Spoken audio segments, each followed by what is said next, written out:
Galit na galit ang binatang si Jacob nang malaman na may karibal na sila sa paghahanap ng kayamanan. Nagsarado agad ang kamao nito na parabang anumang oras ay handa na itong manakit. Nagkikiskisa ng mga bagang ito. Nandidisik ang mga mata at wala ni isa sa mga tauhan niya ang nagawang tumingin sa kanya. Sa takot, lahat ng yon ay nakayuko lamang. Si Jacob ay isang binatang negosyante. Malaking parte ng kanilang negosyo ay pinagkakatiwala sa kanya ng ama. Pero bukod sa pagpapatakbo ng negosyo, nagkaroon din ng interes ang binata nang malaman na totoo pala ang tsismis. Matagal na kasing kwento-kwento na isa ang Leyte sa pinuntahan ng mga Hapones noong panahon ng kaguluhan. Inilagay daw ng mga dayuhang ito ang limpak-limpak na kayamanan sa isang hindi na matukoy na bundok. Tinatawag ang kayamanan na yon bilang Yamashita Treasure. Yon ang nagtulak para mabaliw at maging obses si Jacob na mahanap yon. Sa katunayan, mag-isang taon niya nang pinapahanap yon sa kanilang mga tao. Hindi pwedeng meron tayong kakumpetensya sa paghahanap ng mga ginto na yan. Hindi dapat tayo magkaroon ng kahati. Ngumiti ang kapatid nitong si Ronald habang nasa sofa sila sa sala. Anong gusto mong gawin ko, kuya? Kailangan natin sila iligpit bago pa nila tayo mauna sa kayamanan na yan. Madali lang naman sa akin yung trabaho na yan eh. Mga halangang kaluluwa ng mga tao ko, remember? Ang iniisip ko lang, kuya, kaya mo bang isipin na yung tatay ng ex mo ipapapatay mo? Padabog na dinampot ni Jacob ang bote ng alak na nasa lamesa. Tumingin siya ng matalim sa kanyang kapatid. Kitang-kita sa mga mata nito na talagang wala na itong sasantuhin. Wala na akong pakialam kahit na sino pa yung babanggain ko. Tandaan mo, Ronald, dahil sa ating dalawa, kaya nalagay sa alanganin ng ilang negosyo ni Papa. Kapag hindi natin nakuha mga ginto na yan sa lalo madaling panahon, hindi natin mapapalitan ng perang nawala sa mga kumpanya. Ngumiti ng nakakaloko si Ronald. Malakas talaga itong mang-asar, lalong-lalo na kapag nakikita nitong tensyonado si Jacob. Di sige, total wala ka namang pakialam sa mararamdaman ng ex mo kapag nawalan siya ng tatay. Sisimulan na namin bukas na bukas din yung operasyon. Operasyon Ibagsak ang Karibal ng Yamashita Treasure. Kahit sinong makikipag-agawan sa atin ng yaman, ibabagsak natin. Wala na tayong pipiliin. Wala akong patatawarin. Kahit kadugo ko pa, kahit ikaw pa. Umayos ng pagkakaupo ang binatang si Ronald. Sa lubong ang kilay nitong bumueltas kapatid. Hanggang ngayon ba pinagdududaan mo pa rin ang katapatan ko sa iyo, kuya? Pambira ka naman. Lahat na nga ginagawa ko para lang pagkatiwalaan mo ako tapos ganyan ka. Huwag kang masyadong madrama. Itong bad trip ako baka kung ano pa magawa ko sa iyo Naniniguro lang ako nakakampi kita. Alam mo naman yung mga dati kong kasama mga traidor. Sira ulo ka pala talaga Anong tingin mo sa akin? Kagaya nila? Ay nako, umayos ka nga ng iniisip mo. Baka kapag ako nainis, traidorin talaga kita dyan para lang tumama na yung mga hinala mo. Madabog na tumayo ang binatang si Ronald. Nakaramdam ito ng kaunting inis. Pasensya mo na ako. Masyado lang akong nape-pressure Takot lang ako na pati ikaw kalabanin na rin ako. Pero ngayong alam kong kasama kita sa lahat ng laban, hindi na ako mangangamba. Kasama mo ako sa lahat ng laban mo, kaya pagkatiwalaan mo ka ng buo. Wala nang ibang magkakampi rito kundi tayo na lang, no? Mula nang mawala mga magulang natin, dapat iniisip ko na tayong dalawa na lang ang pwedeng maging magkasangga. Tumungo na lamang si Jacob. Kahit na papaano, kumalman na rin ang kalooban nito. Pero hindi pa rin nawawala sa kanyang utak ang ideya na mas kailangan na niyang magmadali. Dahil kung babagal-bagal siya, siguradong mauunahan sila ni Romulo, ang ama ng kanyang dating kasintahan na si Celeste. At matapos ang pag-uusap na yon, ay umakyat na muna ang binata sa itaas. Pumasok siya sa silid ng kanyang ama. Bumuntong hininga ito nang makita ang ama sa picture frame. Nakangiti ito ng malapad. Napangiti na lang din si Jacob dahil doon. Hindi na maiwasan pa ni Jacob na bahagyang mapaluha. 5 buwan pa lang nang mawala ang kanyang ama, pero sobra-sobra na ang pagkamis niya rito. Pa, pasensya na kung nalalagay sa alanganin ng mga negosyo natin. Nakagawa ko ng isang maling desisyon, pa. Sana huwag ka magalit. Pero huwag ka mag-alala. Gagawin ko ang makakaya ko para maitama ang lahat. Para bumalik sa dati ang mga negosyo natin. Niyakap pa ni Jacob sandali ang larawan na yon. Muli, naalala na niya ang nangyari sa kanyang ama. Nagsarado na naman ang kanyang kamao. Hindi niya pa rin matanggap na namatay ang matanda sa kamay ng isang magsasaka. Pa, hanggang ngayon hindi pa rin ako makapaniwala na wala ka na. Pero hindi ako titigil hanggat hindi ko nalalaman kung sino talaga ang tunay na pumaslang sa'yo. Hindi ako maniniwala na si Mang Hari ang pumatay. Mabuting tao si Hari, kaya hindi pwedeng siya. Si Mang Hari ang tinutukoy na suspek sa pagpatay sa matandang negosyante. Nakulong ang magsasakang yon, pero ganun pa man hindi magawang maging masaya ni Jacob. Batid niyang may hindi tama sa mga nangyayari. Lumipas ang ilang oras, muli silang nakita ng kapatid na si Ronald sa isang tulay. Hininto ni Jacob ang sasakyan niya sa likuran ng nakaparada ding sasakyan. Lumabas roon si Ronald at pumasok naman sa sasakyan niya. Anong balita? Buo na ba ang plano niyo? Nagiba ako ng plano, kuya. Hindi na muna natin itutumba si Romulo.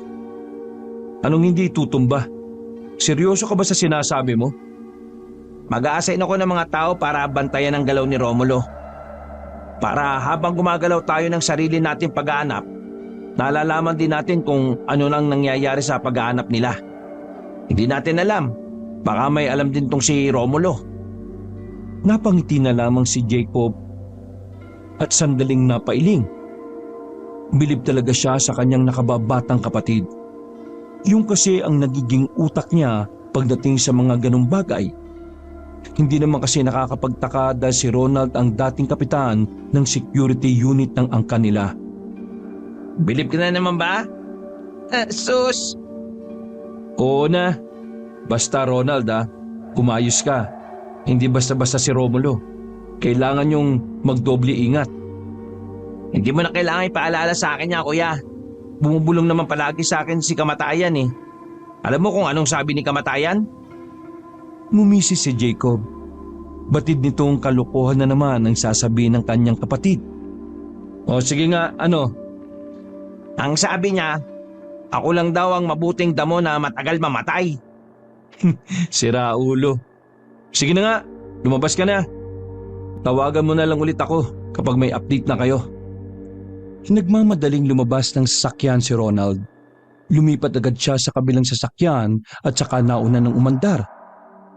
Nang makauwi si Jacob sa mansyon ay nakita niyang nakaharang sa main door ang batang si Bimbo.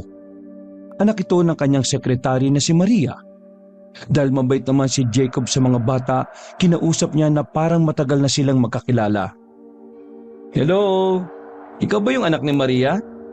Opo, ako nga po yun. Bakit po? Wala naman. Gusto ko lang itanong, ano ba yung binabasa mo? Nakaharang ka kasi sa daraanan ko eh.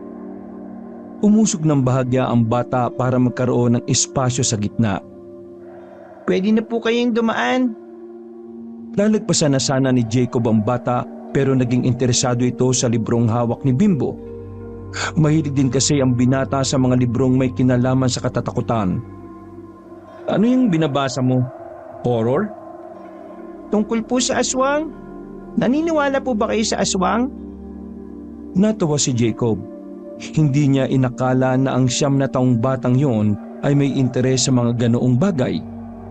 Para kay Jacob, naiiba ang anak ni Maria kumpara sa mga batang takot na takot sa mga kakaibang nilalang.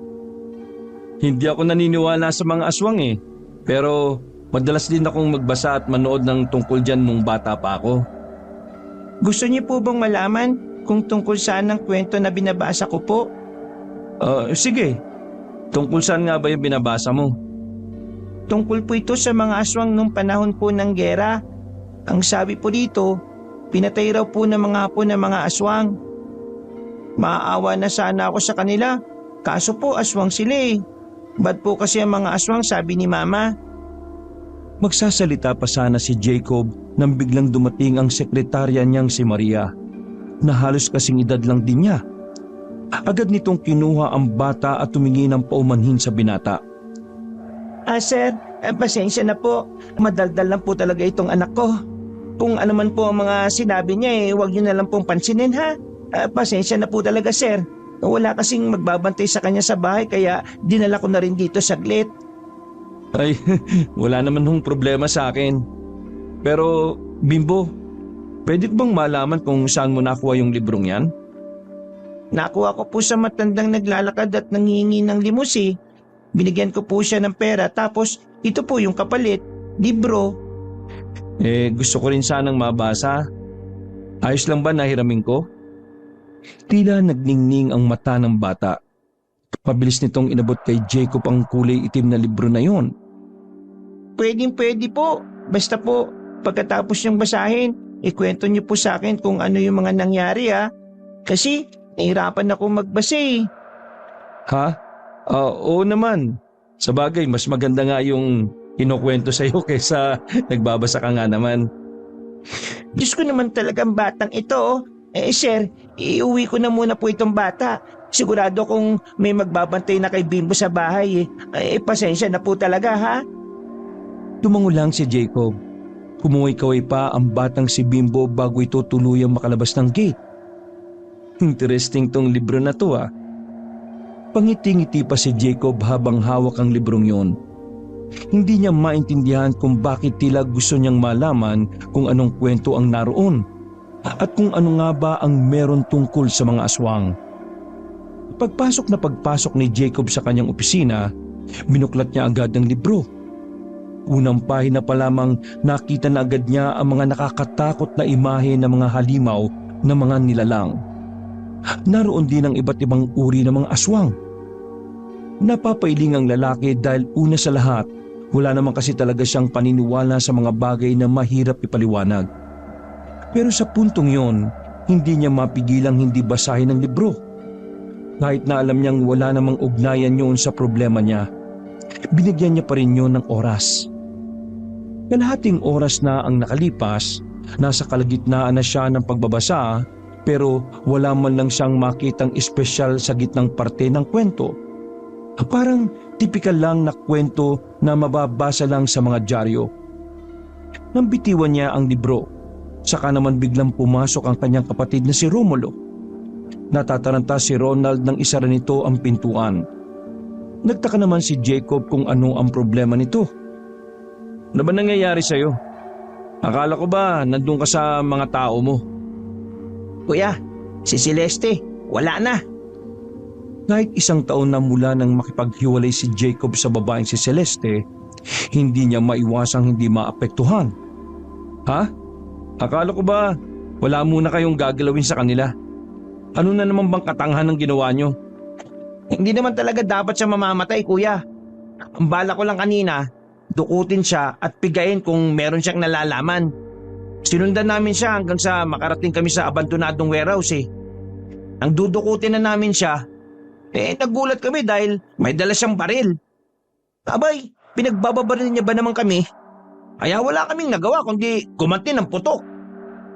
At dahil dyan, napatay niyo siya.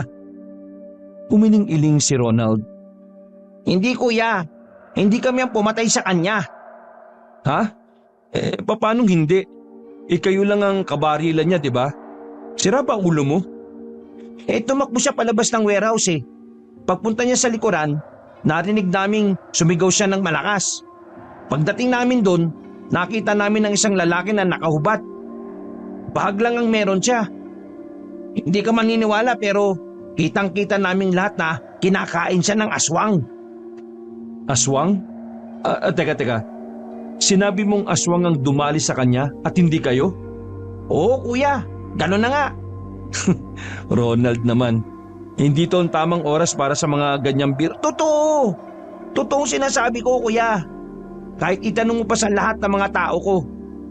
Kuya, Hindi kami ang pumatay kay Celeste. Pinatay siya ng aswang. Kinuha ng aswang ang katawan niya at dinala sa madilim na parte ng lugar na yon. Totoo ang aswang, kuya. Maniwala ka. Naupo na lamang si Jacob sa kanyang upuan dahil sa pinagsasabi ng kanyang kapatid. Gulong-gulo siya kung maniniwala ba siya o hindi. Pero base sa mukha ni Ronald, kitang-kita ni Jacob na nagsasabi ngayon ng totoo. Ang hindi lang talaga niya maintindihan ay kung papaanong may aswang pa rin. Samantalang medyo moderno na ang kanilang probinsya. Mapuno at marami pa namang liblib na lugar, pero pagdating sa pamumuhay, masasabi ni Jacob na malayong malayo na yon sa unang panahon. Kung ayaw mo pa rin maniwala sa akin, ipapatawag ko yung mga tao ko na nakasama ko kanina. Hindi na. Ang gusto ko lang naman malaman ay kung wala bang nakakita na sumunod kayo sa kanya. Wala. Pag-isa lang si Celeste. Hindi ko nga rin alam kung bakit sa dami ng lugar bakit dun pa siya tumigil. Pakiramdam ko, meron siyang kikitain sa lugar na yun . Ronald, sabihin mo nga sa akin, anong itsura nung sinasabi mong aswang? Sandaling nag-isip ang binatang si Ronald. Nanlalaki pa ang mga mata nito nang maalala ang eksaktong detalye ng anyo ng aswang. Mahaba yung kuko niya . Tapos, yung mga pangil, lumalabas na sa bibig niya sa sobrang laki. Tapos, sabog-sabog ang buhok. Marami din buhok sa katawan niya. Wala siyang suot na kahit na ano . Basta nang makita niya kaming naroon, bigla na lang niyang hinila yung katawan ni Celeste papunta sa madilim. Sige, susubukan kong maniwala sa sinasabi mo, Ronald. Kaya bukas din ng gabi ihanda mo ang mga tao mo. Pupunta tayo sa lugar na yon. Ano pa gagawin natin dun? Baka mamaya may makakita pa sa atin dun at baka tayo pang mapagbintangan na pumatay sa ex mo. Ikaw na nga nagsabi na abandonado na ang warehouse na yon, hindi ba? Walang makakakita sa atin dun. Kailangan natin malaman kung sino ang taong kikitain niya ron. Nakuha mo yung cellphone ni Celeste, di ba? Magagamit natin yan. Huminga ng malalim si Ronald. Kahit na sanay na itong merong tinutumbang tao, hindi pa rin ito makapaniwala na aswang ang pumatay sa dalaga. Samantala, nang makalabas na si Ronald ay dumako ulit ang atensyon ni Jacob sa libro. Kinuha niya yun at itinago na lang muna sa loob ng kanyang drawer. Nang muling sumagi sa isipan ni Jacob ang kanyang ex-girlfriend na si Celeste, hindi nito mapigilan na mapaiyak kahit kaunti. Hindi kasi naging maayos ang pagtatapos ng kanilang relasyon. Aminado siya na meron pa rin siyang nararamdaman para sa dalaga. Kaya naman, kinabigla niya ang balitang sinabi ng kapatid. Hindi niya matanggap na ganun-ganun na lang mawawala ang babaeng minsan niya nang minahal. Aswang? Pinaslang siya ng aswang? Nagsasabi nga kaya ng totoo si Ronald? Dahil sa labis na pag-iisip, hindi na nakatulog pa ang binata. Namalaya na lang niya na maliwanag na pala ang paligid. Humugto ang kanyang mga mata nang lumabas siya sa kanyang opisina. Pagdating niya ng sala, naroon na si Ronald na halatang hindi rin nakatulog. Lumapit ito sa kanya at agad na sinabi ang bagong impormasyon na nakalap. Kuya, mukhang may alam na rin si Romulo tungkol sa Yamashita Treasure. Kaninang madaling araw ilang mga tao niya ang may dalang mga panghukay ang namataan namin. Eto, tingnan mo. Nandyan pa yung ibang larawan na nagpapatunay na gumagawa na sila ng hakbang. Tiningnan ni Jacob ang mga larawan. Kasama pa sa mga nakita niya ay ang matandang si Romulo. Hindi lang yan, kuya. Meron na rin silang nakausap na mining company para tumulong sa kanilang paghukay. Alagay ko, alam na nila kung nasaan ang ginto . Sige, gumawa ka ng paraan para magkaroon tayo ng spy sa taong maghukay sa kanila. Kailangan natin mabantayan kung anong makukuha nila. Ihanda mo rin ang mga tao mo . Sakaling sila makakuha ng Yamashita Treasure, wala tayong choice. Kailangan natin silang iligpit. Baka sa mukha ni Jacob na talagang wala nang makakapigil sa lahat ng plano nito. Kitang-kita sa mata ang nag-aalab na determinasyon. Maaga pa lang ay umalis na si Ronald. Pagdating ng tanghali, nakatanggap ng text message si Jacob mula sa kapatid. Napangisi na lang si Jacob nang malaman na meron na silang tao sa lugar kung saan maghuhukay sila Romulo. Maghapon nagbantay ang kanilang tao, pero inabot na lang ng kinagabihan, wala pa ring nahuhukay na ginto. Habang nasa loob ng opisina, parang siraulong natatawa na lamang si Jacob. Magaan ang kanyang kalooban dahil hindi nagtagumpay ang kakumpetensya sa ginto. Sumapit na naman ang gabi. Nakahanda na ang lahat para puntahan ang sinasabing abandonadong warehouse. Hawak-hawak din ni Jacob ang cellphone ni Celeste. Buong araw niyang binabantayan yon, pero wala pa rin kumokontak. Matapos ang halos 15 minutong biyahe, nakarating na rin sila sa isang liblib na lugar. Pumarada sila sa tapat ng isang abandonado at madilim na warehouse. Bawat isa sa kanila ay may mga dalang baril. Maraan silang naglakad habang sinusuyod ang paligid. Siguruhin nyo na tayo lang ang nandito ha. Kapag may nakita kayong iba, barilin nyo agad. Kahit pa aswang pa yan. Dala ang malalaking flashlight, inilawan nila ang loob ng warehouse. Mga kinakalawang at nabubulok na sasakyan lang ang nakita nila roon. Habang nag-iinspeksyon ng mga tao nila sa loob, dinala naman ni Ronald ang kanyang kuya sa likuran ng warehouse. Tinungo nila ang mismong lokasyon kung saan nilapa ang babae. Dito. Yan. Yan mismo. Yan siya nilapa ng aswang. Naroon pa ang baka sa mga natuyong dugo. May isang tsinelas din ang naiwan doon na pambabae. Patunay lang na totoong may nangyaring talagang hindi maganda roon. Hindi ko pa alam sa ngayon kung bakit siya inatake ng aswang na yun. Sinuyod naman namin itong buong area. Wala kami nakitang bahay na pwedeng pagkutaan ng aswang eh. Feeling ko, naligaw lang yun eh. Hindi ang aswang ang pinunta natin dito. Nandito tayo para malaman kung sino ang kakatagpuin ni Celeste. Baka may makuha tayong impormasyon doon tungkol sa ginto. Mga ilang sandali lang, naramdaman nilang may mga dumating na sasakyan. Batid ni Jacob na mapapalaban sila sa mga pagkakataong yun. Kaya naman pumwesto na rin ang mga tauhan nila. Nang silipin ng magkapatid kung sino ang mga nasa harapan, nakita nilang may isang grupo ding armado ang naroon. Isang Japanese national naman ang tinuturing na boss na mga yon. Kung sino man tao dyan, Sir Bog, kayo patayin ko dahil kayo sagabal sa transaksyon ko. Nagulat na lamang si Jacob at Ronald nang pinagbababaril ng mga tauhan ng Hapon ang loob ng warehouse. Mabuti na lamang ay wala na silang lahat doon. Mabilis silang nakarating sa likuran ng warehouse. Bibiglayin natin sila. Maganda kayo. Tumangulang ang kanilang mga tauhan. Nang makita nilang pumasok na ng warehouse ang grupo ng Hapon, inikutan nyo ng mga tauhan nila Jacob sa harapan. Hanggang sa tuluyan na ngang knock-corner ang mga yon. Walang awang pinagbababaril nila ang mga nasa loob.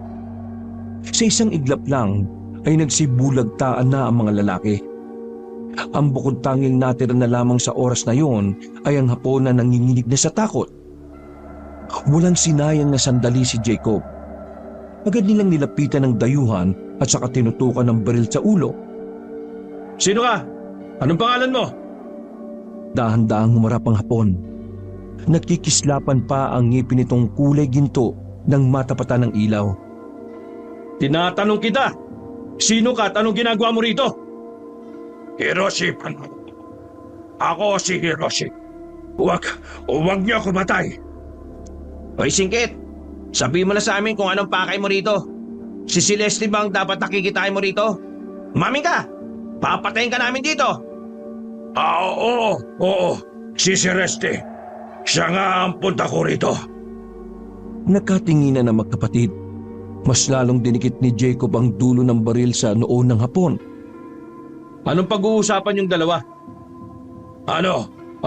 Tungkol sa Yamashita Treasure. Alam mo ba kung nasaan ang gintong yon? Sabi mo sa akin. Kasi kung hindi, papahanap ko ang pamilya mo. Uubusin ko sila. Wag! Wala sila aram. Ako lang may aram. Ang kulit mo ah! Puputo ka na kita eh!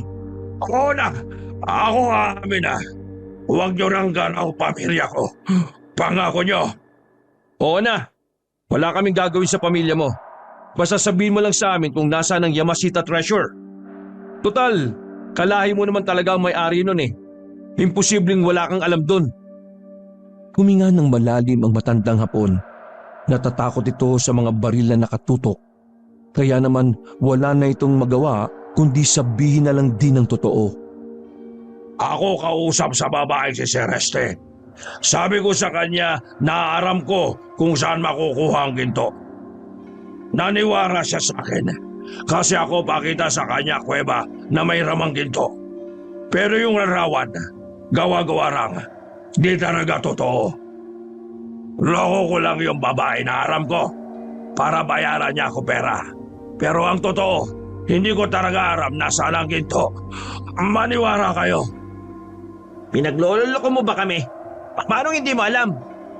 Magkakandara ba ka bang pumunta rito kung wala kang nalalaman? Hindi mo ko intindi. Ang gusto ko sabihin, ako panggap mayaman at maimpluwensya na tao. Pero ang trabaho ko talaga, manro ko para magkapera. Wala akong aram sa ganyang bagay. Kahit kami magkita ng babae, wala rin ako masabi sa kanya. Kasi ako, wala talaga aram. Hindi na napigilan ni Ronald ang kanyang inis. Bigla niyang sinapak ang Hapon.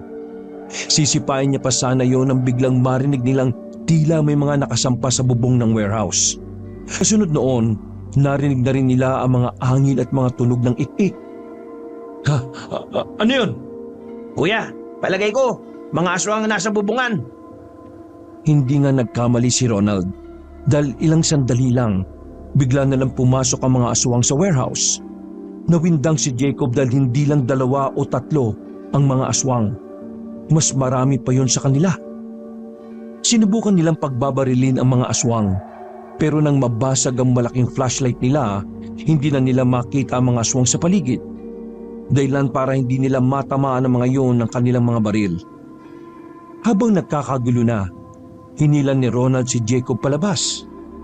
Makakasama sila sa mamamatay kung hindi pa sila aalis doon. Dumaan sila sa bintana. Tumalon sila palabas.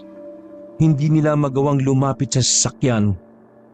Kahit sa harapan ng warehouse ay may mga aswang na rin na nag-aabang. Gulong-gulo ang utak ni Jacob kung bakit ang daming aswang sa warehouse. Parang alam na alam din ng mga yon na may mga taong magpupunta sa lugar sa oras na yon. Habang nakikipagpatayan ng mga tao nila sa loob, nakatago lang ang 2 sa isang nicho at may nakalitaw na lapida. Hindi maintindihan ni Jacob kung papaanong nagkaroon ng nicho doon. Basta ang mahalaga lamang sa kanila noon ay makaligtas sila sa mga aswang. Sinabi ko naman sa iyo, di ba? Totoo sila. Totoo mga aswang. Tingin mo, itong lugar na ito talaga ang kampo nila? Hindi ko alam. Ang alam ko lang, sana hindi na tayo tumuloy dito. Pamak patuloy ang mga tao ko eh. Napapailing na lamang din si Jacob ng mga sandaling yon. Hindi niya rin kasi inaasahan na biglang may mga ganoong nilalang na darating. Nang makakuha ng pagkakataon at masigurong umalis na ang mga aswang, tumakbo ang magkapatid palapit sa sasakyan. Hindi na nila sinili pa ang loob ng warehouse dahil alam naman nilang wala nang natitirang buhay doon. Natulala na lamang si Jacob na makauwi na sila sa mansyon. Sa loob ng opisina, hindi naman maiwasan ni Ronald na sisihin ang kanyang kuya. Siguro, kaya mo pinilit na magpunta tayo doon kasi iniisip mo, makikipagkita si Celeste sa lalaking pinagpalit sa'yo, no? Tanga ka ba? Inisip ko na baka may makuha tayong impormasyon kapag nalaman natin kung sino yung katransaksyon ni Celeste. Anong pinagsasasabi mo dyan? Ang sabihin mo, hindi ka pa rin makamove on sa kanya. Hanggang ngayon Manahimik ka na nga! Ayaw ka nang nagbabangkit ang pangalan niya rito ah. Ang mabuti pa, ibigay mo ang cellphone ni Celeste dun sa item natin para malaman natin kung ano pa yung nakatago sa cellphone na yan. Anong gagawin ko ngayon sa mga tao ko? Ubus na sila lahat eh. Para ka naman bata. Huwag ka mag-alala. Maglalaan ako ng pondo para magkaroon ka ulit ng maraming tauhan para matigil na yung kakamaktol mo. Anong gagawin natin sa mga aswang? Wala naman tayong business sa mga aswang na yan eh. Ang intindihin natin, yung ginagawa nila Romulo. Hindi pwedeng mauna sila sa Yamashita Treasure. Hindi pwede! Ilang araw ang nakalipas mula nang malaman ni Jacob na totoo ang mga aswang. Naisipan niyang basahin muli ang libro na hiniram niya kay Bimbo. Naisip niya na baka makatulong ang librong yon para magkaroon ng kaalaman tungkol sa mga aswang. Sa mga nagdaang araw kasi ay tuluyan ng gumulo sa isipan ng binata ang tungkol sa mga aswang. Dahilan para magkaroon na siya ng interes sa mga nilalang na iyon. Ganun pa man, hindi pa rin naman niya hinayaan ang ginto na hinahanap nila. Hanggang sa mga puntong yon, umaasa pa rin siya na mahahanap nila ang Yamashita Treasure. Samantala, nagsalubong ang kilay ni Jacob nang may mabasa siya sa libro na parang pamilyar sa kanya. Sandali niyang binitiwan ang libro at napaisip. Ha? Puntod ng aswang? Nang basahin niya ulit ang kasunod na pahina, sinasabi sa kwentong yon na ang puntod daw ng aswang ay siyang lagusan patungo sa kinaroroonan ng Yamashita Treasure. Nung una ay wala namang pakialam si Jacob sa detalyeng yon. Pero nang mabasa niya ang lugar kung saan ang puntod, dito na siya kinabahan. Dahil ang lugar na sinasabi roon ay totoong lugar na napuntahan na rin niya, ang Mandayon. Lugar kung saan nakatirik ang warehouse na napuntahan nila Jacob at Ronald. Teka, sandali. Kwento-kwento lang ba ito? O baka totoo mga nakalagay rito ah? May nakita kaming puntod di kalayuan sa warehouse. At nasa Mandayon yun. Ibig ba nitong sabihin? Sumilay ang kakaibang ngiti ni Jacob. Hindi niya rin alam kung bakit pero parang nagkaroon na siya ng pag-asang mahanap ang mga ginto. Binasa niya pa ang libro hanggang sa tuluyan na niya yung matapos. Karamihan sa mga detalyeng binanggit sa kwento ay tumutugma sa lugar ng Mandayon. At ang nakakagulat pa sa kanyang nalaman, hindi totoong pagmamay-ari ng Hapon ang maraming ginto na yon. Dahil ang nakasulat sa libro, yun ay pagmamay-ari ng mga sinaunang aswang. Ang gintong yun ay kasamang nakalibing ng kauna-unahang hari ng mga aswang. Tama, ito na nga yun. Hindi na nagdalawang isip pa si Jacob na ipaalam ang mga nalaman niya sa libro. Pinabasa niya rin yun kay Ronald. Bagamat malakas ang kutob ni Jacob na nasa Mandayon nga ang mga kayamanan na matagal nang hinahanap, hindi pa rin kumbinsido si Ronald. Ayos ka lang ba, kuya? Naniniwala ka sa kwentong ito? Libro lang ito eh. Hindi to totoo. Alam ba kung anong ibig sabihin ng fiction? Ang fiction ay gawa-gawa lang. Ibig sabihin, Wala namang mawawala sa atin kung susubukan natin maghanap doon. walang mawawala. Nawala nga yung mga tauhan ko eh. Kahit wala pa tayong hinahanap doon. Ngayon pa kayang may hahanapin na tayo? Kuya, nakakalimutan mo na ba? Ang daming aswang doon. Exactly my point. Kaya ang daming aswang doon kasi meron silang binabantayan doon. At yun ay ang puntod na nakita natin. Sinasabi kasi dito sa libro na ang puntod na yun ay ang puntod ng kanilang sinaunang hari. At kasama ng haring nakalibing din ang mga kayamanan. Kaya kapag nakuha natin yun, Ronald, hindi tapos ang problema natin.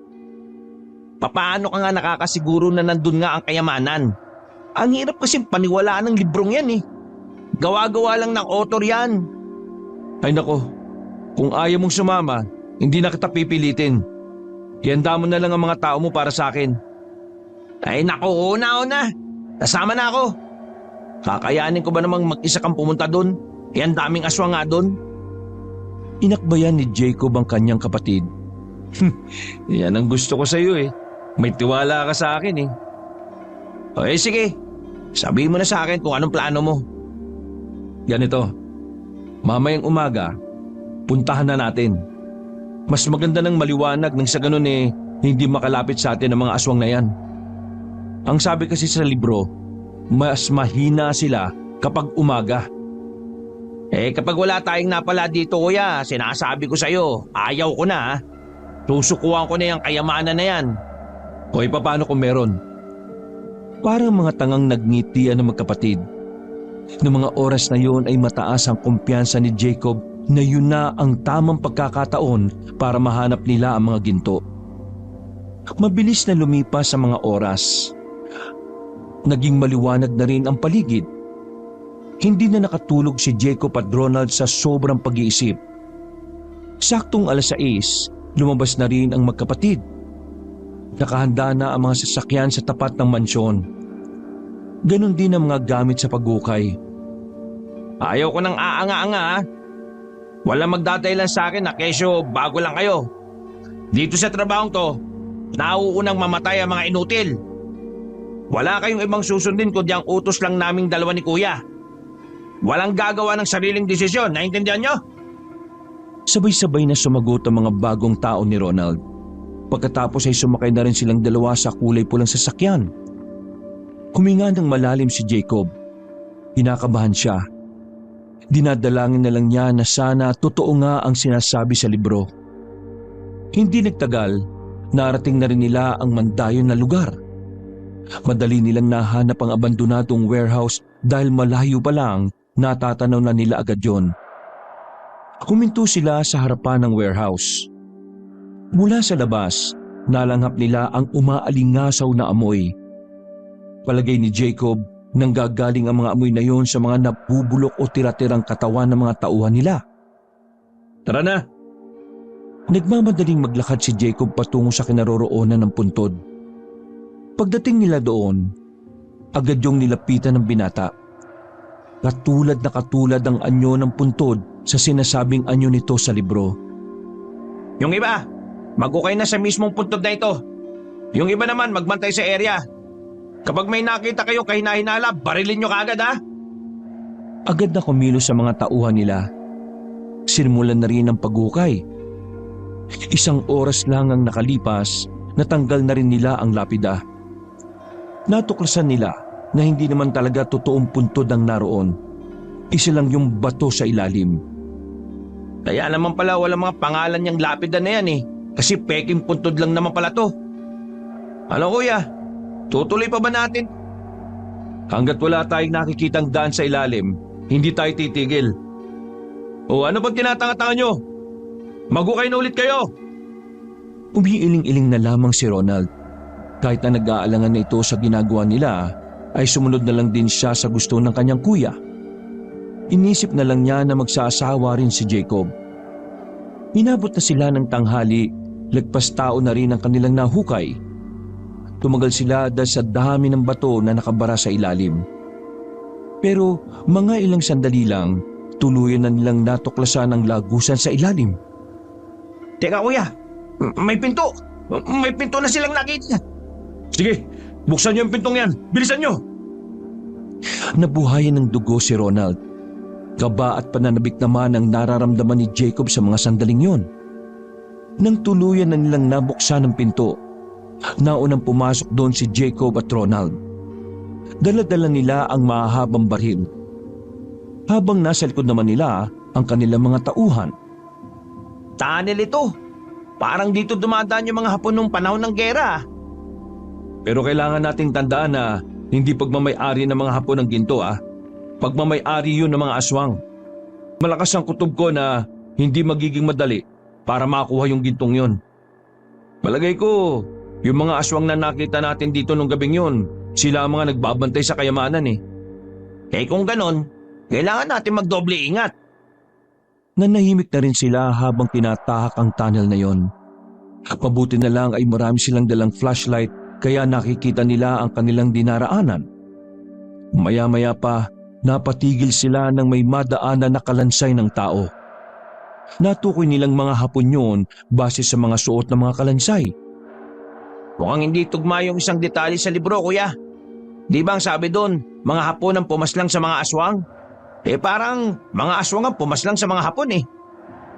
Ay nako, wala na akong pakialam kung sino sa kanilang nanalo noon. Ang mahalaga na lang sa akin ay ang gintong nandito. Kailangan natin yung mahanap. Pinagpatuloy nila ang kanilang paglalakad. Hanggang sa hindi nagtagal, nakarating na rin sila sa isang malawak na espasyo. Sa gitna nun, merong isang lihitimong puntod. Agad nila yung nilapitan. Hindi nila maintindihan ang mga letrang nakaukit sa lapida. Pero nasisiguro ni Jacob na yun na ang sinasabi sa libro na hari ng mga aswang. Ito na yata yung hari ng aswang eh. Pero nasaan yung mga ginto? Wala naman tayong nakikitang ginto rito eh. Kumamot-kamot pa sa ulo ang lalaki. Dismayado itong umupo na lamang sa malaking bato na nasa gilid. Tulungan niyo ako. Buksan natin ang kabaong. Gawa sa marmol ang kabaong kaya kinailangan nilang magtulong-tulong para lang masilip ang nasa loob. Buong puwersa nilang binuhat ang takip ng kabaong. Maya-maya lang nakita nila ang kalansay ng aswang. Nanlaki ang mata ni Jacob at Ronald nang makita ang mga alahas na suot ng hari ng mga aswang. Sa loob din ng kabaong nito ay may mga mangilang-ilang barya na gawa sa ginto. Kuya, ito na ba yun? Hindi pa ito yon. Meron pa to. Kayo lahat, pagtulungan niyang buhatin ang kabaong. Alisin niyo sa posisyon. Malakas ang pakiramdam ko na nasa ilalim nito ang mas marami pang ginto. Ganadong kumilos sa mga tauhan nila. Kahit hirap na hirap dahil sadyang mabigat talaga ang kabaong, buong lakas nilang binuhat yon paalis doon. Nang maialis na nila yon doon, bumungad naman sa kanila ang pintuan na nakahiga. Winasak nila ang kandadong nakalagay doon. Pagbukas ni Jacob ng pintuan, bumungad sa kanila ang tila isang basement. Hinagis ni Jacob ang flashlight sa ilalim. Hindi siya makapaniwala sa mga nakikita niya. Sandamakmak na gold bars ang naroon. Meron ding ibang bagay na yari sa ginto.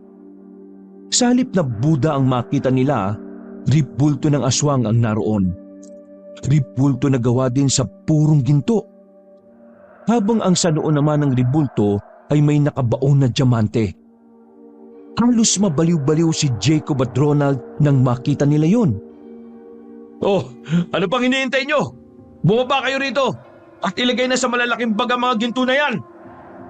Walang sinayang na sandali ang mga tauhan nila. Pinaglalalagay nila sa bag ang mga gold bars. Pinagtulungan din nilang iakyat ang ribulto. Kuya, tapos na ang problema natin. May babalik na natin ang perang nawala sa kumpanya. Sobrang yaman na natin ito. Nagyakapan pa ang magkapatid sa sobra nilang tuwa. Makalipas lang ang halos isang oras, nasimutan nila ang mga ginto. Sa dami ng kanilang bibit-bitin, malabong mailabas nila yon agad. Bukod kasi sa mabigat na mga bag, mas marami yun kaysa sa bilang nila. Hindi ko inaasahan na ganito pala to karami. Kuya, mauna na kami lumabas ha. Sasamahan ko itong mga ito. Baka mamaya itakbo eh. Pababalikin ko sila kaagad kapag nalagay na namin sa container truck itong mga to. Mas maganda nang may mailabas tayo agad. Baka mamaya dumating yung mga aswang eh.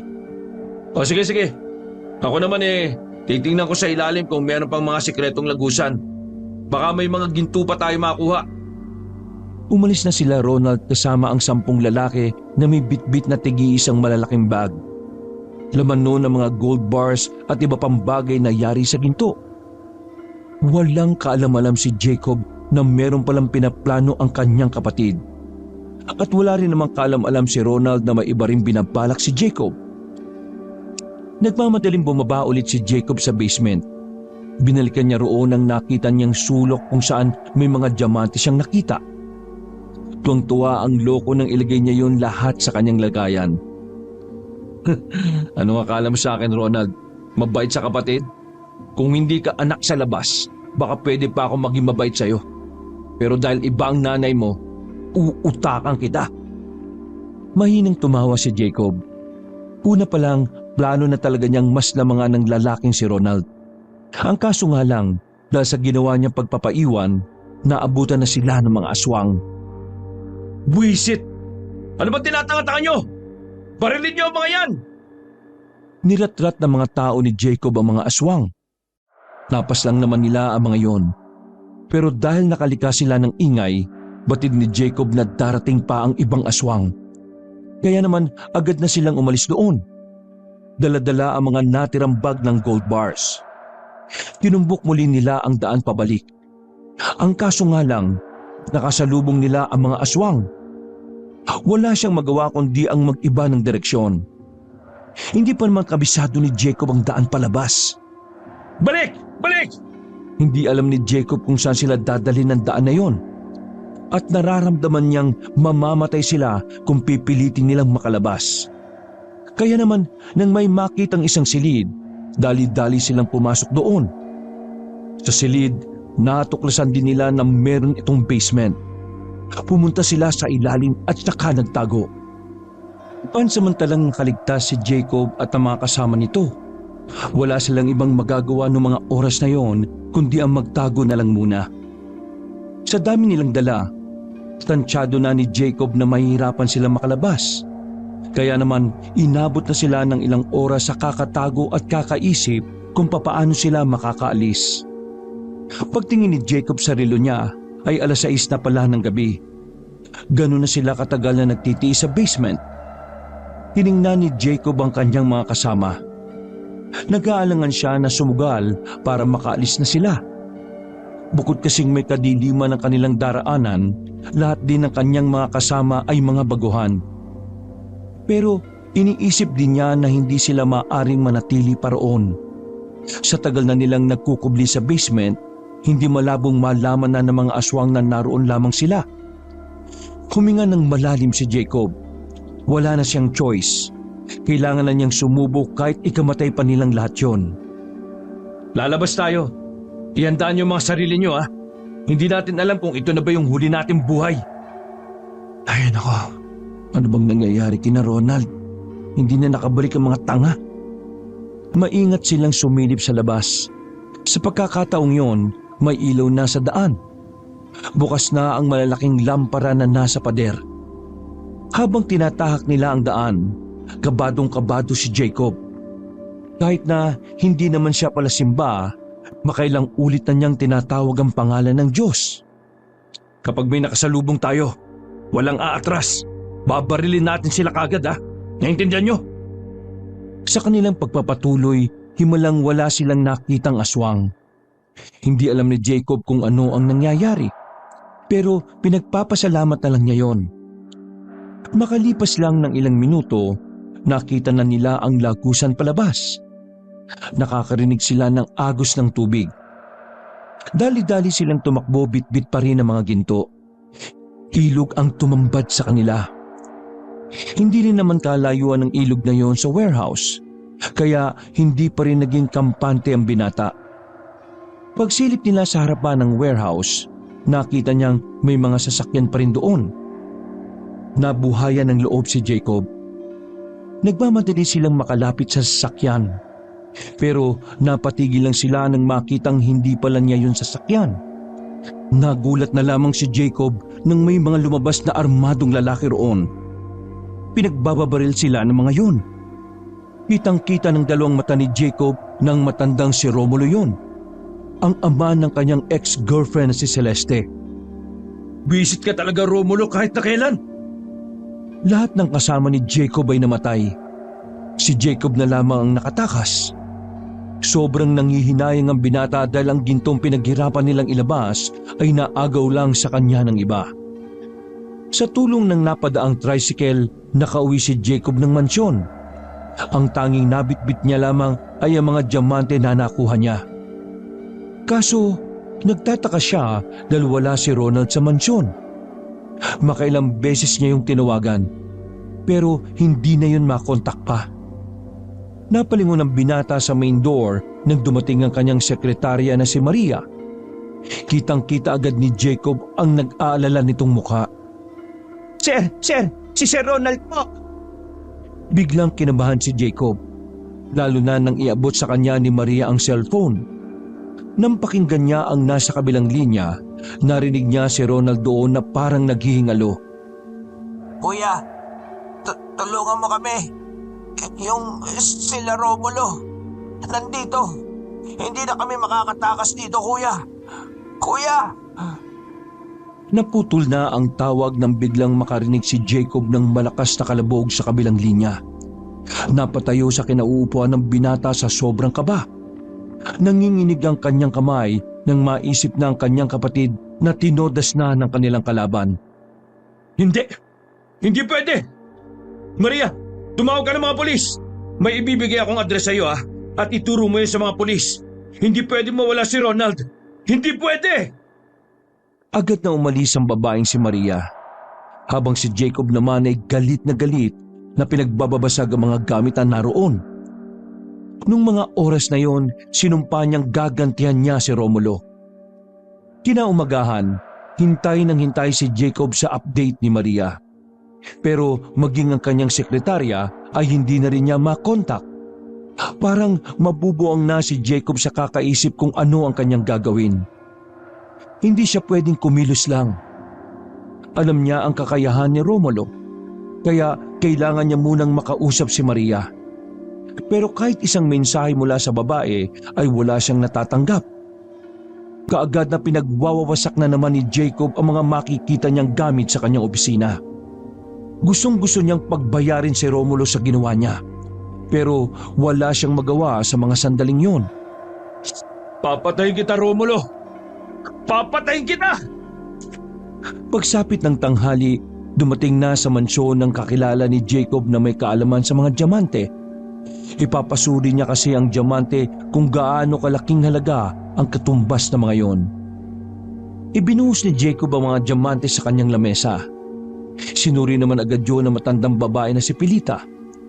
Sa sobrang tagal na sinusuri na matanda ang mga diamante, nakaramdam na ng pagkainip si Jacob. Kailangan na kasi niya ng pera. Nang sa ganun ay makakuha ulit siya ng maraming tao. Ang tagal naman yan, Pilita. Masasabi mo ba sa akin ngayon kung gaano kamahal ang halaga ng mga diamante na yan? Huminga ng malalim ang matandang babae bago nagsalita. Jacob, hindi naman mga diamante ang mga ito. Isa lang itong pangkaraniwang bubog na hinugis na diamante. Ha? Ano pinagsasabi mo? Diamante yan! Kasama yan ang mga gintong kinuha ko sa... Basta! Diamante yan! Ulitin mo! Baka mali ka lang! Kilala mo ko, Jacob. Never akong nagkamali. Kung gusto mo, papatunayan natin kung tunay na diamante ito o hindi.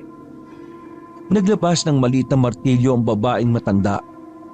Pagpukpok nito sa isang diamante, nabasag lang yun.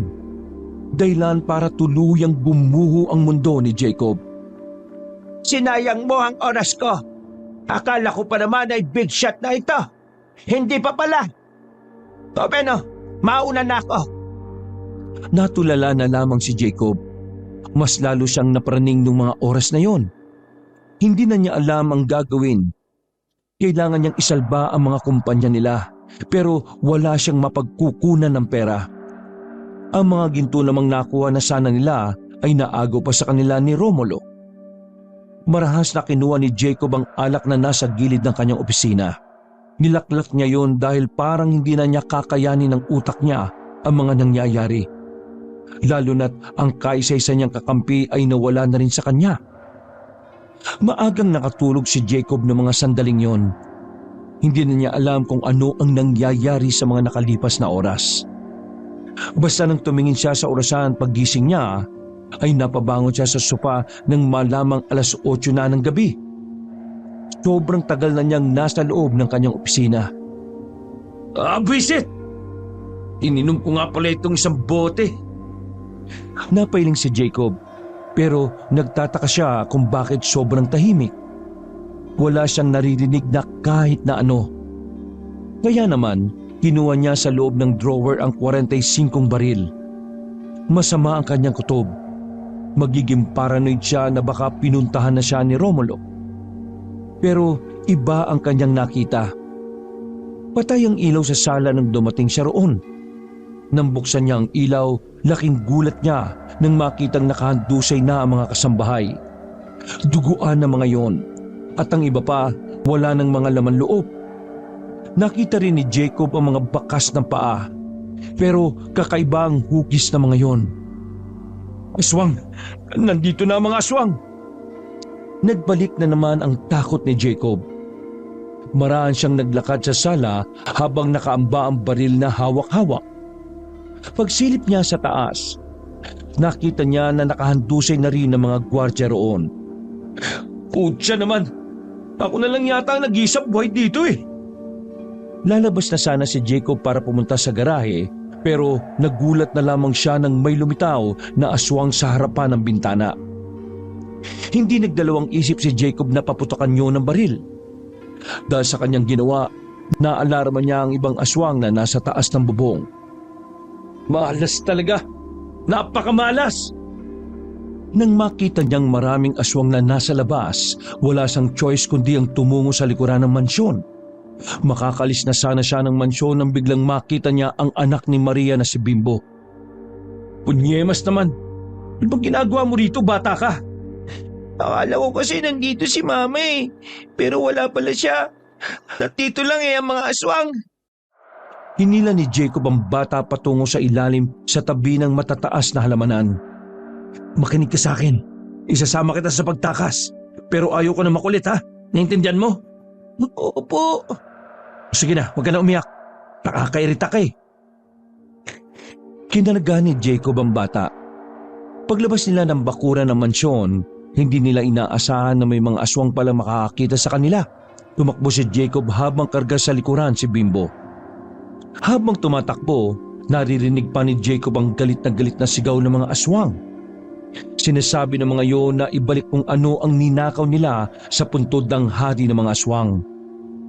Sa di inaasahang pagkakataon, bigla na lang minala si Jacob. Nakaapak siya ng lata. Sumubsob silang dalawa ni Bimbo.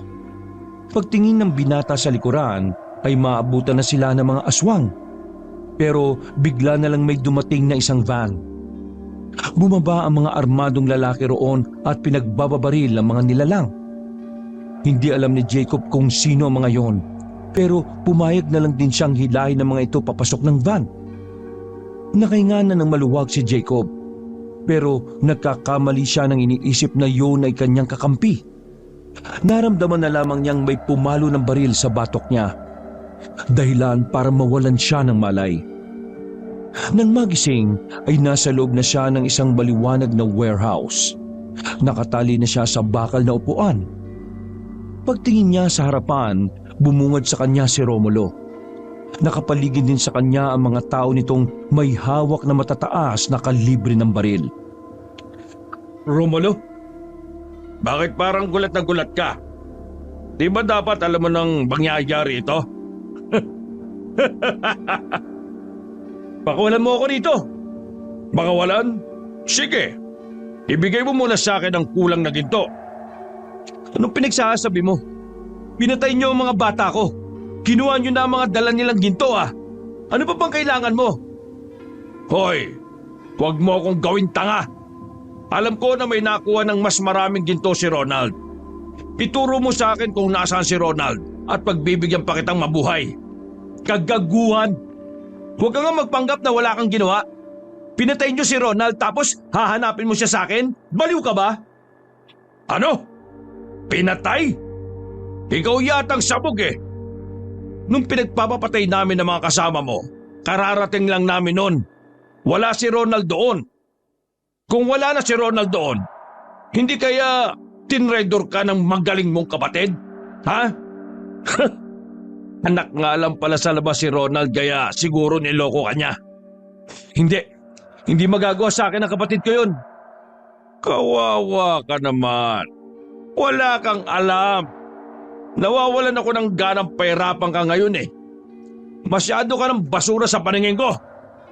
Mabuti pa, ibabalik na lang kita sa Mandayon. Naroon ang mga aswang. Galit na galit sila sa iyo kasi ninakaw mo ang mga ginto nila. Ipapakain kita roon sa mga aswang bilang ganti sa pagpatay nyo sa anak kong si Celeste. Aswang ang pumatay sa kanya at hindi kami, no? Kunin nyo na yan. Ibalik nyo sa Mandayon. Ipikain sa mga aswang.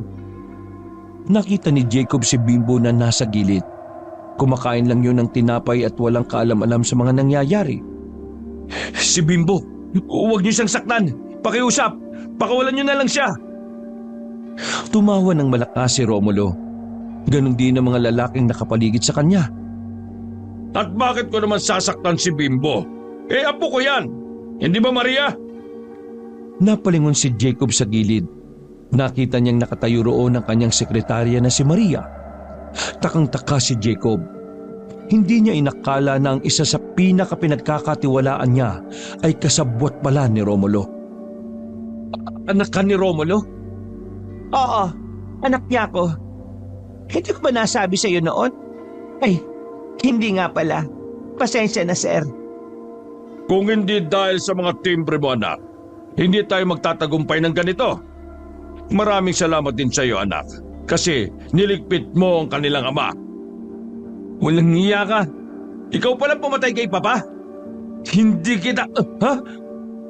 Napatigil ito sa pagsasalita nang marinig nila ang malalakas na angil sa labas. Lahat sila ay naalarma nang sabi ng mga nagbabantay sa labas na nakasunod pala sa kanila ang aswang. Anak ng tokwa! Magsiyanta kayo lahat! Hindi pwedeng masaktan ang anak ko at ang apo ko! Patayin ang mga aswang na yan! Muling nagkaroon ng putukan. Magkakahalong alingaw-ngaw ng baril at mababangis na tunog ang maririnig sa buong paligid. Habang si Jacob naman ay nakatali pa rin sa mga puntong yon. Hoy! Pakuwalin niyo muna ako dito! Ngunit kahit na anong sigaw niya ay walang pumapansin sa kanya. Nang mag-alisa na sila Romulo, nakita niya ang batang si Bimbo na bumalik para kunin ang naiwang tinapay. Tinawag niya agad si Bimbo sa pagbabakasakaling tulungan siya nito. Bimbo, halika, bilis! Tulungan mo ako makatakas dito. Di ba bati naman tayo? Ang sabi ni na lolo at mama, kaaway ka raw nila eh. Hindi ako kalaban. Medyo hindi lang kami pagkakaintindihan. Kaya tulungan mo ko. Ibabalik ko kagad sa iyo yung libro kapag pinatakas mo na ako dito. Talaga po? Oo, kaya tulungan mo na ako. Nakikita mo yung gunting sa lamesa? Kunin mo dali, tapos putulin mo yung tali ko. Nakangiti pang sinunod ng bata ang kanyang utos. Ginupit-gupit ni Bimbo ang tali hanggang sa tuluyan na siyang makatakas. Maraming salamat ah. O sige na, bumalik ka na rin sa kanila. Huwag kang maingay ah. Kapag nakabalik ako ng mansyon, ibabalik ko rin sa iyo yung libro mo. Sige po, ingat po kayo. Ang dami pong aswang sa labas eh. Ginulo pa ni Jacob ang buhok ng bata. Lumabas na rin siya sa kinalalagyan niya. Pagtingin niya sa labas, natulala siya sa dami ng aswang na nakikita niya. Galit na galit ang mga yon. Brutal na pinagpapapatay ng mga aswang ang mga tauhan ni Romulo. Mapapahamak ako rito kung pipilitin kong tumakas. Teka, kailangan kong mag-isip. Isip! Sumakit ang ulo ni Jacob sa kakaisip kung papaano makakaligtas. Lalo pat wala rin naman siyang dalang kahit na anumang armas. Muli niyang sinuyod ang paligid habang nanatili pa ring nakatago. Napansin niya na parang nagiging alanganin ang lagay ng grupo ni Romulo. Hindi magtatagal, sunod na rin siyang mamamatay. Palihim na naglakad si Jacob sa gilid ng warehouse. Gumapang na rin siya para siguradong wala makakita sa kanya. Nang makarating na siya sa kabilang banda ng warehouse, meron siyang nakitang nakahandusay na lalaki. Sa gilid nito ay ang mahabang baril. Siniguro ni Jacob na wala makakakita sa kanya. Maraan siyang gumapang palapit sa wala ng buhay na lalaki. Nang kaunting distansya na lang ay maaabutan niya ang baril, bigla na lang may dumating na aswang sa kanyang likuran. Nasa aktong aatake na siya nito, nilundag na niya ang baril para maabot yon. Bago pa makaabot sa kanya ang aswang, ay tinatad na niya yon ng bala. Mangisay-ngisay ang aswang nang tamaan niya yon sa katawan. Habulin nga naman si Jacob habang nakatihaya pa rin. Wisit, akala ko mamamatay na ako dun ah. Nagmamadaling tumayo si Jacob. Pagkakataon na niya yon para makatakas. Kaya naman hindi na siya nagsayang ng pagkakataon. Paalis na sana siya nung makita niya ang ilang tauhan ni Romulo. Sa likuran ng warehouse, sinakay ng mga yon sa van ng malalaking bag. Hinahalan niya ang bag na yon kaya nasisiguro niyang ginto ang laman ng mga yon. Matapang siyang lumapit doon. Pinagbababaril niya ang mga naroon. Nang tamaan niya yun ay tangkang papasok na siya sa van para paandarin. Pero biglang nagdatingan ng mga aswang. Dali-dali siyang nagtago sa ilalim ng van. Kumakabog ang dibdib niya sa kaba. Kung tutuusin, pwede niya namang harangin ang mga yon dahil meron na siyang baril. Pero mabubulilyaso ang balak niya kapag ginawa niya yon. Naramdaman ni Jacob na kinuha ng mga aswang ang mga bag. Ang kaso nga lang, dumating naman si Romulo. Bumulagta agad ang mga aswang ng rat-ratin yon. Tara, tumakas na tayo! Papa, nawawala si Bimbo. Hindi tayo pwedeng umalis nang wala ang anak ko. Winsit! Papahamak pa tayo kung hahanapin natin ang batang yan. Hindi mo ba nakita? Hirap na ang mga tao natin sa harapan. Hindi ka ba naaawa sa apo mo? Napakabata pa niya, Papa. Ay bahala ka sa buhay mo kung ayaw mong sumama. Sige, hanapin mo ang anak mo. Aalis na ako. Dala ang maraming ginto. Pinandar na ni Romulo ang sasakyan. Samantala, agad namang tumayo si Jacob at saka tinutukan ng baril si Maria. Walang iya ka. Tinraitor mo ako. Akala ko pa naman kakampi kita. Pero nagtatrabaho ko lang pala sa akin para maging spy. Tatanggapin ko kung papatayin mo ako. Pero pakiusap, iligtas mo si Bimbo. Hindi magtatagal ay makakapasok na ang mga aswang sa warehouse na ito. Baka madamay ang anak ko. Wala akong pakialam sa anak mo. Ang gusto ko lang mangyari, makuha ang ginto na kinuha ng papa mo. Sabi mo nga sa akin, saan pupunta si... Ha? Nagulat na lamang si Jacob nang makitang may sumulpot na aswang mula sa bubungan. Marahas nitong kinalmot si Maria sa ulo. Tumirit ang dugo ng babae. Hindi pa nakontento ang aswang. Kinagat pa nito ang babae sa leeg at tinapyas ang balat. Niratrat ni Jacob ang aswang na yon. Tinamaan naman yon sa ulo kaya agad din itong bumagsak sa lapag. Samantala, naghihingalo naman si Maria habang nakatingin sa kanya. Sir, Leus, si Bimbo. Hindi na naituloy ng babae ang sasabihin nito nang tuluyan na itong malagutan ng hininga. Napalingon naman si Jacob sa loob ng warehouse nang makitang nakapasok na ang mga aswang. Kailangan ko na talagang umalis dito. Tumakbo na palayo si Jacob. Pero nung mga puntong yon, nakakalat na rin ang mga aswang sa paligid. Habang tumatakas si Jacob, kinakalaban niya rin ang mga aswang na kanyang makakasalubong. Meron na rin siyang sugat sa kaliwang balikat nang madaplisan siya habang tumatakbo. Tumigil muna siya sa gilid. Sandali siyang nagpahinga. Nang i-check niya ang natitirang bala ng baril, alam na niya na hindi na rin yun magtatagal. Makalipas ang halos ilang minuto, naisipan na rin niyang lumabas. Pero hindi pa man siya nakakalayo, nakita niyang tumatakbo palapit ang batang si Romulo. Kuya, tulungan mo ako. Yung aswang po. Hinahabol si Bimbo ng aswang na may pakpak. Hindi nagdalawang isip si Jacob na barilin yon. Sa mga unang putok ay hindi niya yun magawang tamaan dahil nagagawa nitong makailag. Pambihira naman talaga oh. Dahil sa matinding focus, nagawa na rin niyang tamaan sa ulo ang aswang. Pagbagsak noon ay sakto namang naubos na rin ang bala ng kanyang baril. Yumakap sa kanya si Bimbo nang makalapit na ito. Iyak lang yun ng iyak. Nakita ko po si Mama nakadapa po sa sahig. Patay na po ba si Mama? Hindi alam ni Jacob kung ano ang idadahilan niya nang hindi nasasaktan ng bata. Kaya naman nag-isip na lang siya ng walang kakwenta-kwentang dahilan. Lasing lang ang mama mo kaya nakahiga. Tara na, alis na tayo. Isasama kita sa pagtakas. Sira ulo lolo mo iniwang ka. Binitiwan ni Jacob ang baril. Kahit na mahapdi na ang kanyang balikat, kinarga niya pa rin sa likod si Bimbo. Sa mga oras na yun, para kay Jacob ay isa na lamang himala kung makakaligtas pa sila sa mga aswang.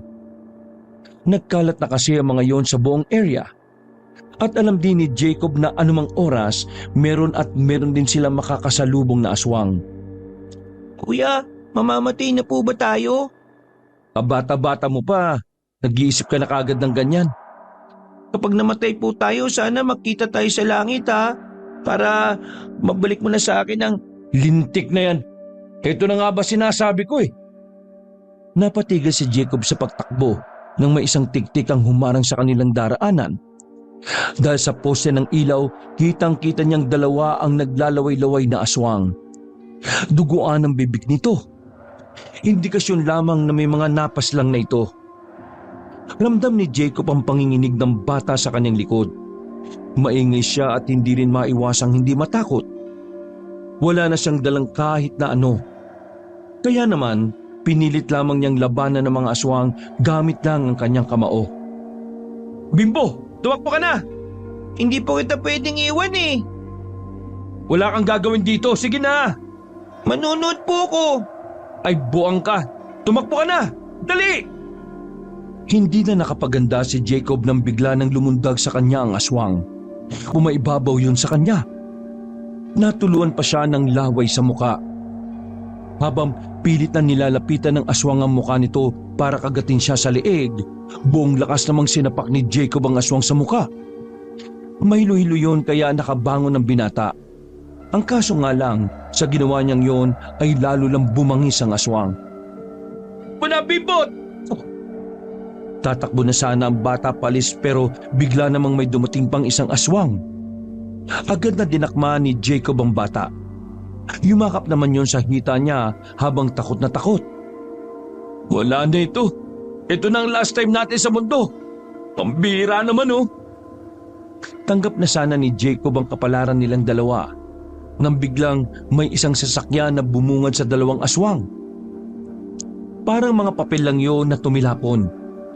Pagbukas ng pinto, nakita niya sa loob ang kapatid na si Ronald.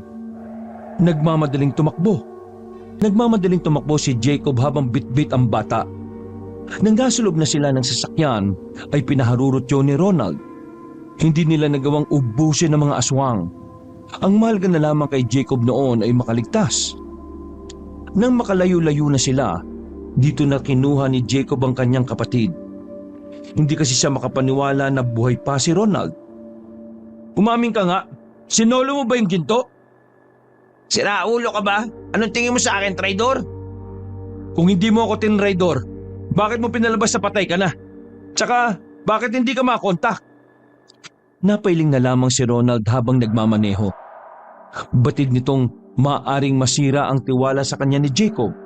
Pero tingin niya mas magiging maayos ang lahat kung magiging tapat siya sa kanyang kuya. Oo na. Aminin ko na. Naisip ko na suluin ng ginto. Kaya iniwan kita. Sa katunayan, palis na sana ako ng probinsya natin eh.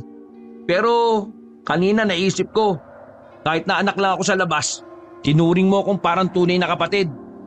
Kaya nakonsensya ako. Pakiramdam ko ang sama-sama ako eh. Kaya kahit na alam kong mawawala ang tiwala mo sa akin, kapag inamin ko ito, binalikan kita. Napagtanto ko na walang silbi ang mga gintong yon kung wala na akong pamilya eh. Kaya patawarin mo ako kuya kung nasilaw ako sa yaman. Munti ka nang mapayak si Jacob sa mga narinig niya. Tinapik niya sa balikat si Ronald at inamin na rin niya ang tangka niyang panlalamang. Tinangka ko rin naman lamang ang ke. Akala ko tunay na diamante ang mga nakuha ko. Kaso hindi ko sinabi sa iyo yon para suluhin ng mga diamante. Pero hindi pala yun diamante.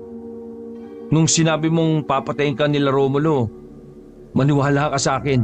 Sinumpa ko talaga sila. Gustong-gusto ko silang patayin lahat. Total. Pinatawad na natin ng isa't isa, edi okay na tayo. Pero ang ginto, nasa iyo ba? Pag mag-alala, nasa ligtas na lugar na yon. Binawasan ko lang yon para sahuran ng mga tao. Pero kuya, ano palang gagawin natin sa batang yan? Napalingon sila sa likuran. Maimbing na natutulog si Bimbo sa basket. Wala siyang kasalanan sa kasamaan ng mga kadugo niya. Kaya kung sasama siya sa atin ay tatanggapin natin siya. Kung ayos lang sa'yo. Ayos lang naman sa akin. Pero huwag ako mag-alaga dyan ha. Wala akong tiyaga sa bata. Napangisi na lamang si Jacob ng mga sandaling yon. Nakaiga na rin siya nakahingan na rin siya na maluwag. Dahil sa wakas, nakaligtas na rin siya sa panganib na dala ng mga aswang. Hindi nila natalo ang mga nilalang na yon at wala rin naman silang balak pa. Tinakasan na lang nila ang mga aswang, dala ang mga ginto. Makalipas ang ilang araw, patungo si Jacob at Ronald sa lugar ng Mandayon. Malalim na ang gabi noon, pero hindi sila natatakot. Kung meron mang takot sa oras na yon, yun ay si Romulo. Pakawalan niyo ako, mga pisit kayo! Saan niyo ako dadalhin? Biyag nila si Romulo ng mga oras na yon habang nasa biyahe sila. Ang gabing yon ang magsisilbing parusa para sa matanda. Wala kang pakialam sa apo at anak mo. Mas mahalaga pa sa iyo ang kayamanan. Kaya dapat lang, mawala ka na sa mundong ito. Marami kang pinaslang na kamag-anak mo. Para lang pagnakawan ng pera. Sapat ng dahilan yun para ihatid ka namin sa impyerno. Wala kayong pakialam. Family problem yun, oh. May pakialam ako dahil kawawa ang batang naiwan mo. Dahil sa'yo, kaya mamamatay ang nanay niya. Ngayon, makipagkita ka ulit sa kanila. Sinong kanila? Ngumisi si Jacob. Mga ilang sandali lang ay tumigil na rin ang sasakyan sa harapan mismo ng abandonadong warehouse. Tinulak nila palabas si Romulo at saka pinagsarduhan ng pinto. Kahit magmakaawa yun sa kanila, ay hindi na rin ito pinakinggan pa. Bago nilisan ang lugar na yon, nakita na nila na naglabasa ng mga aswang sa warehouse at narinig na lamang nila ang huling sigaw ni Romulo. Hindi nagsisisi si Jacob sa ginawa nila. Batid nilang hindi yun mangyayari kung iaasa nilang lahat sa batas. Dahil sa mundo nilang ginagalawan, mas maimpluwensya si Romulo sa mga taong nasa gobyerno. Yun ang dahilan kung bakit nilagay nila ang batas sa kanilang kamay. Sa kabilang banda, batid ni Jacob na darating din ang araw na kailangan niyang pagbayaran ng mga iligal na ginawa niya.